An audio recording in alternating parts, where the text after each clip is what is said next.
Come in. Welcome. I am E.G. Marshall. Welcome to the sound of suspense, to the fear you can hear.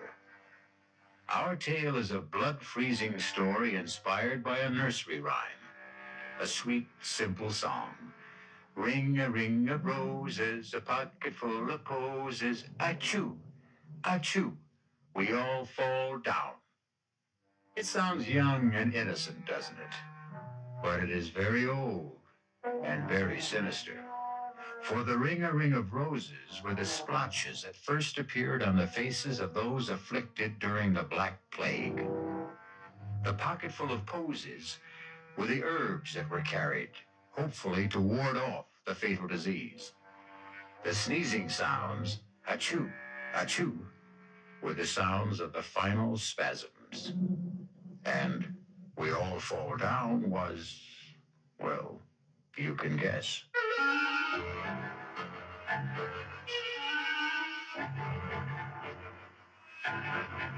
Our mystery drama, A Ring of Roses, was written especially for the Radio Mystery Theater by S.J. Wilson and stars Glynis O'Connor. I'll be back shortly with Act Two.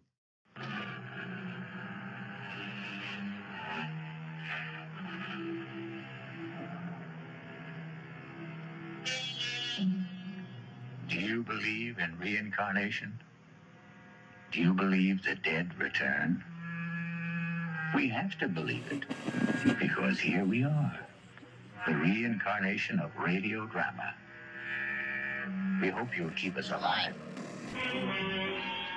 Hey friends, if you're enjoying Mystery Theater, if you're liking Mystery Theater, if you're loving Mystery Theater, and want to access ad-free full-length episodes instead of the multi-part version you're hearing now, you can subscribe to mysterytheater.substack.com. Again, that's mysterytheater.substack.com. You'll help keep us alive.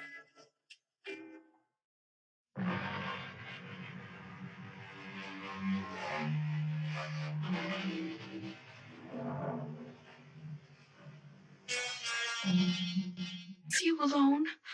I don't want to disturb your mother. My dear, you're not disturbing me in the slightest. This room has no secrets. Its acoustics are incredible. I'm Helena's mother. Hello, Mrs. Ralston. We've just had a very unusual experience. Laurie's pretty badly shaken by it. Yes, so I see. Helena, why don't you take Laurie to your room, let her refresh herself? Perhaps Mr. Williamson will tell me something more about what's happened? I think the police should be notified at once. The police? Here? Did you have an accident? Well, not exactly, but we happened to see something that can only be described as gruesome, I guess.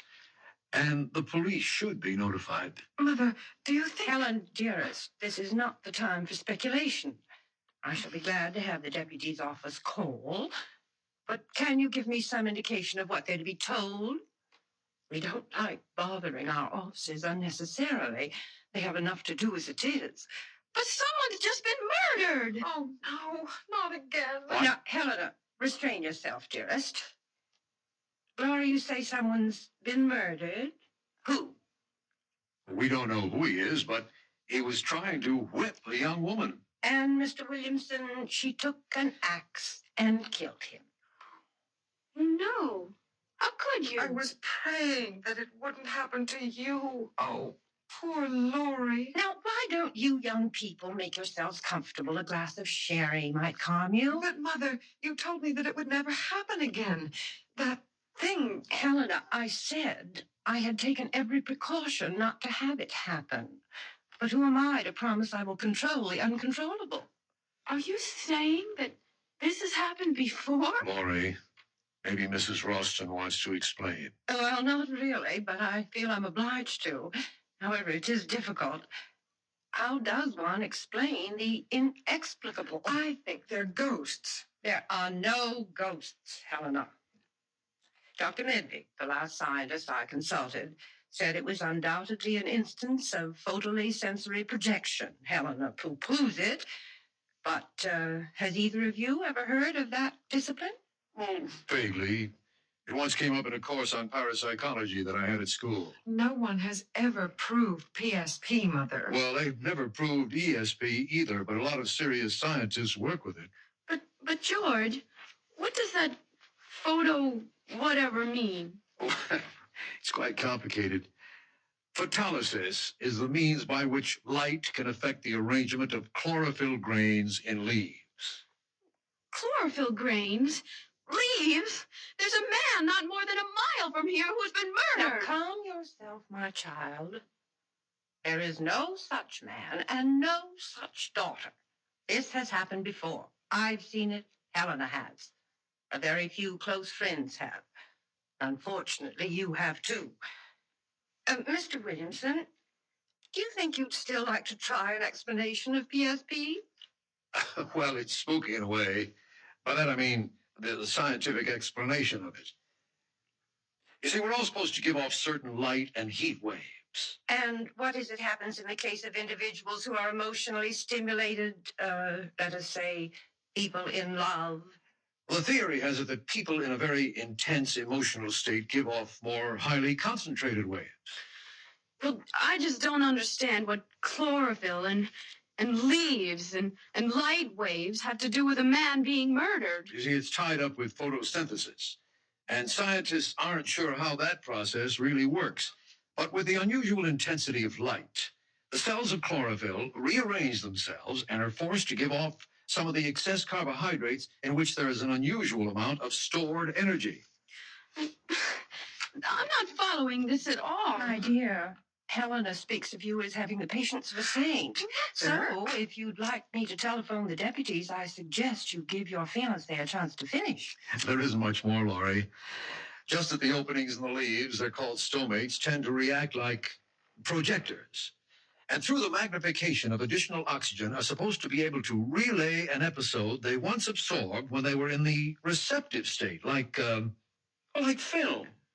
Are you talking about something like motion picture film? Yes, Laurie, but he means something like a projector with a memory. A memory of blood in this case. Well, it happens that chlorophyll is very much like hemoglobin, except that it contains magnesium instead of the iron found in blood. Are you saying that what we saw was a motion picture? Nothing more? Well, essentially, that's it.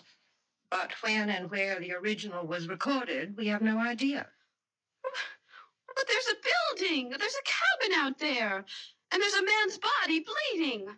Why don't you go and see for yourself if you don't believe us? No, Laurie, there's nothing there. Helena, you too?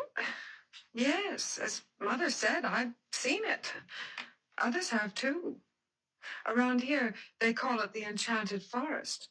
But if you go out there again, you won't find a cabin or a man.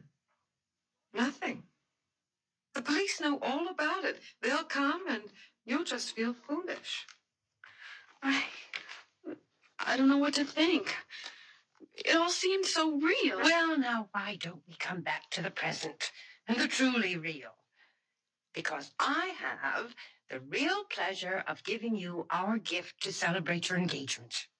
It's a complete surprise. Even I don't know what it is. Laurie, dear, it isn't that what we're giving you is expensive or valuable, but it is dear to us. We hope it will be your first family heirloom.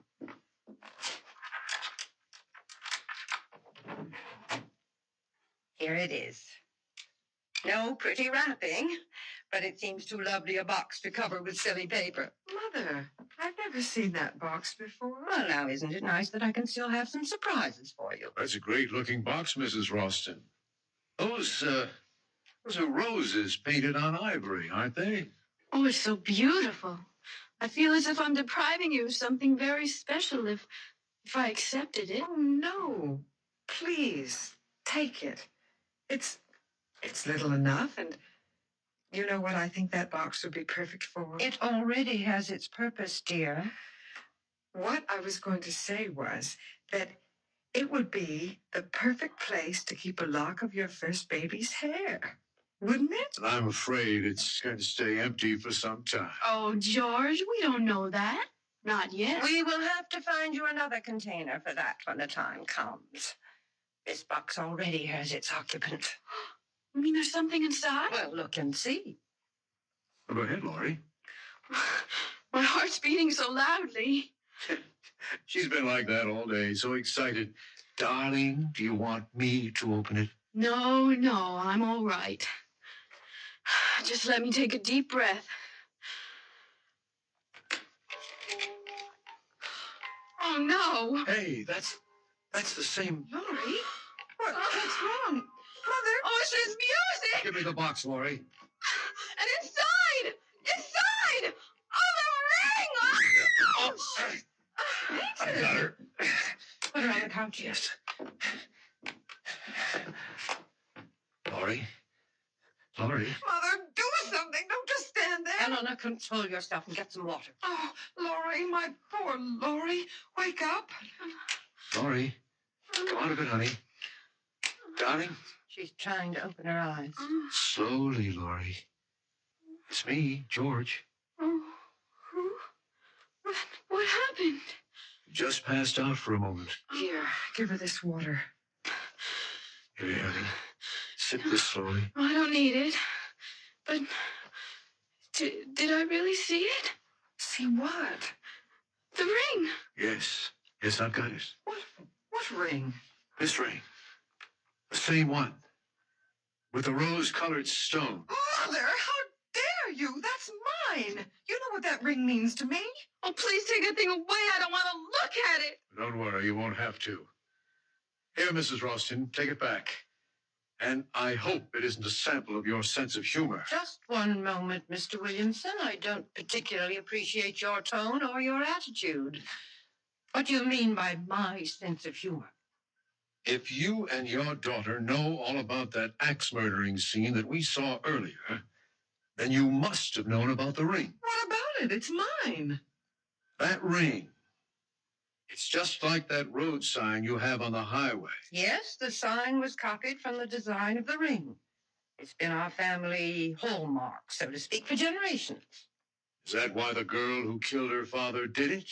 Because of that ring? What do you mean? She had it. She teased him with it while she sang that song. That same nursery rhyme in the box. Oh, no. That couldn't be. That's my ring. She couldn't have had it. Are you too sure you saw this ring? Well, that girl in the field. She dropped it when she ran away. Then where is it now? Well, George, you had it. What? You sure? I thought you put it into your purse.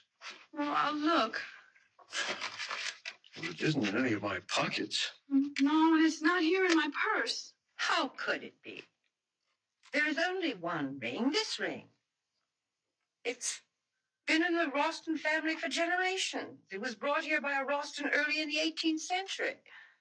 And it has always belonged to the oldest child in each family. In which case, it would be your daughter's, since you are a Ralston by marriage. Yes, that would be so if it were true. You're not going to tell them. Well, why not? It's time that silly cloud you've been hiding behind was blown away. Don't, Mother. Please, I beg you, don't. Nonsense. I am a Ralston. That ring belongs to me. Helena's father died in the Southeast Asian War, shot down even before he knew I was going to have a child. Mother, I hate you for this. I hate you. Helena, don't say that to your own mother. Why not?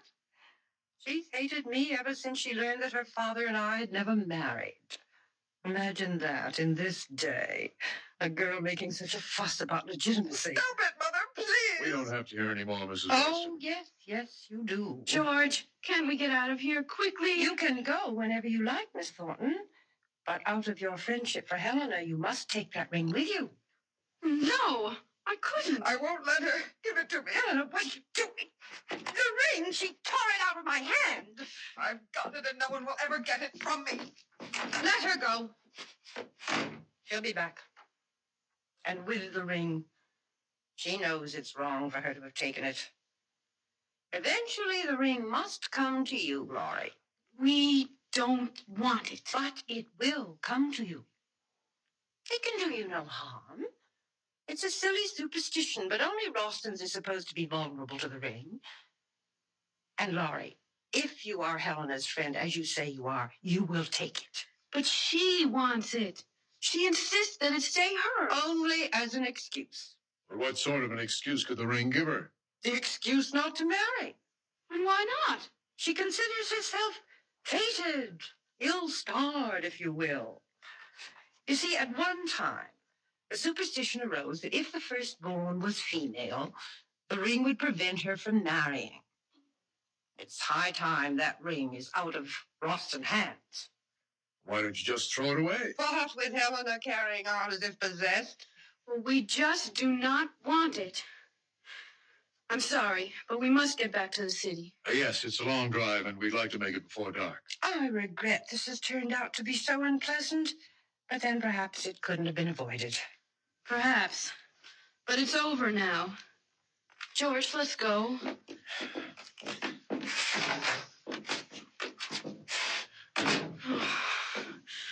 Oh, I can't get away fast enough. I don't know what the speed limit is here, but whatever it is, we'll break it.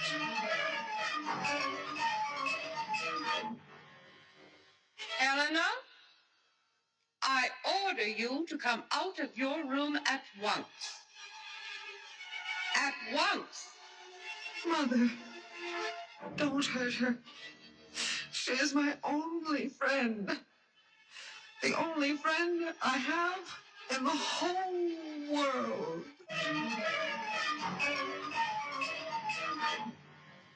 Run from the ring. Run for your life. But without a ring, what's a husband or wife?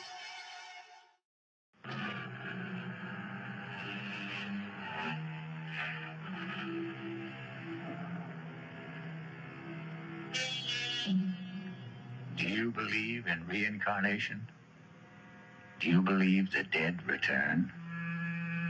We have to believe it, because here we are, the reincarnation of radio drama. We hope you'll keep us alive.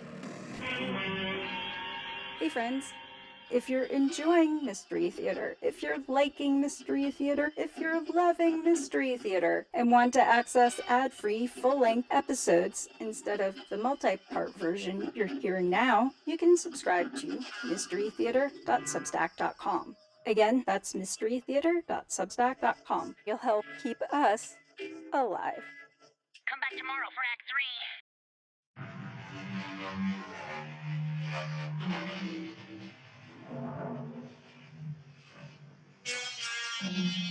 Our cast included Glynis O'Connor, George Petrie, Sidney Walker, Elspeth Eric, Holland Taylor, and Carol Hilliard. The entire production was under the direction of Himan Brown. This is E.G. Marshall inviting you to return to our Mystery Theater for another adventure in the macabre. Until next time, pleasant dreams.